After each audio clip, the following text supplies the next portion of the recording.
अभी हमारे हिंदुस्तान के सम्मानीय गृह मंत्री आदरणीय अमित शाह जी उनको नीमच जाना था, इसलिए हम यहाँ पर उनको रिसीव करके उनको नीमच के लिए विदा करने के लिए आए। और बाकी तो सब कार्यकर्ता उनसे मिलने के लिए आए थे तो सब मिल लिए, बस अब हम भी विदा हो रहे हैं साथ में। ठीक है। मतलब वक्त तो बिल जब से पास हुआ है तब से कई सरकार के पोस्टर जो लगे, चाहे वो अशोक गहलोत सचिन पायलट उदयपुर में भी लगे थे, उदयपुर में भी ऐसे पोस्टर लगे। नहीं तो पोस्टर किस प्रकार के लगे यहाँ पर?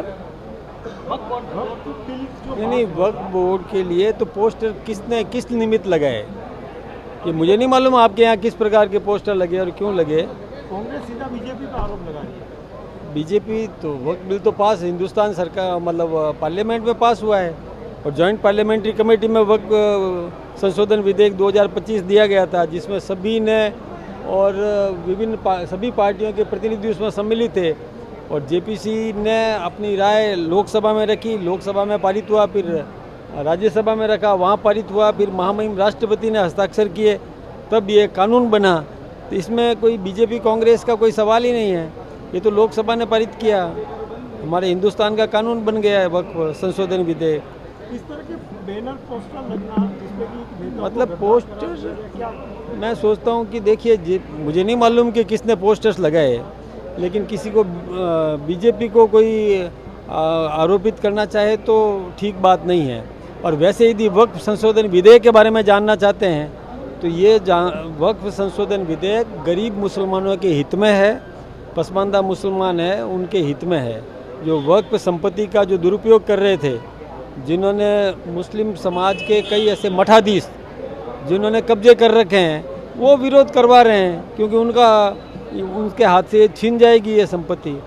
और बाकी तो वक्फ की संपत्ति का जो लाभ है वो गरीब मुसलमानों को मिलने वाला है, उनको मिलने लगेगा। वर्तमान परिस्थिति में जो वक्फ की संपत्ति है उसका रजिस्ट्रेशन कराने का काम कर रहे हैं, उसमें कहीं दिक्कत की बात ही नहीं। सुप्रीम कोर्ट ने भी रोक लगाने के लिए आदेश जारी कर दिया, रोक नहीं लगी थी तो सुप्रीम कोर्ट में गए थे वो।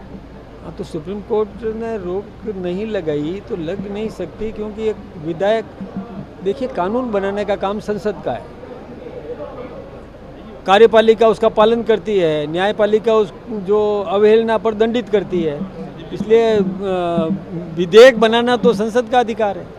नेशनल हेराल्ड को लेकर जयपुर में बड़ा प्रदर्शन किया गया, वो उसमें सोनिया गांधी जी, राहुल गांधी जी और वाड्रा ये दोषी है, अपराधी हैं, इनके खिलाफ ईडी ने समन भी जारी किया है और जांच चल रही है। और अपराध किया है जो संपत्ति का व्यक्तिगत उपयोग में लिया, जो संपत्ति नेशनल हेराल्ड वाला जो ज़मीन एक अखबार के लिए दी गई थी उसको ये बेच नहीं सकते, लेकिन इन्होंने हस्तांतरित कर दी केवल 50 लाख में। ये तो अपराध है, इसमें तो दंडित होंगे वो कानून का काम करेगा, हमारे कहने से कुछ नहीं होता। और ये जो है मुकदमा भी दर्ज हुआ था जिस समय कांग्रेस का शासन था, उस समय सुप्रीम कोर्ट ने दर्ज कराया, कोई बीजेपी ने दर्ज कराया नहीं। सुप्रीम कोर्ट के आदेश से दर्ज हुआ और उस पर जांच हुई, उस जांच में ईडी जो कार्रवाई कर रही है तो उसके जांच के आधार पर ही निर्णय हो रहा है, उसमें हमारा कोई लेना देना नहीं है।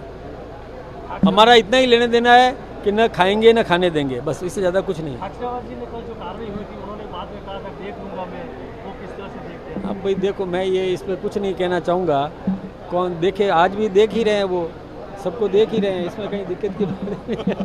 कार्रवाई को किस तरह देखते हैं आप? मैं कोई कार्रवाई, देखिए कानून का काम करता है, इसमें हमारा कोई लेना देना नहीं है। मैं साफ कह रहा हूँ, कोई ये संस्थाएं स्वतंत्र संस्थाएं, ये जांच के आधार पर चलती है, किसी के कहने सुनने के आधार पर नहीं चलती। और हमने कांग्रेस क्या सोचती, उन्होंने हमेशा इन संस्थाओं का दुरुपयोग किया, वो सोचते हैं कि हमने भी किया होगा, हम नहीं करते।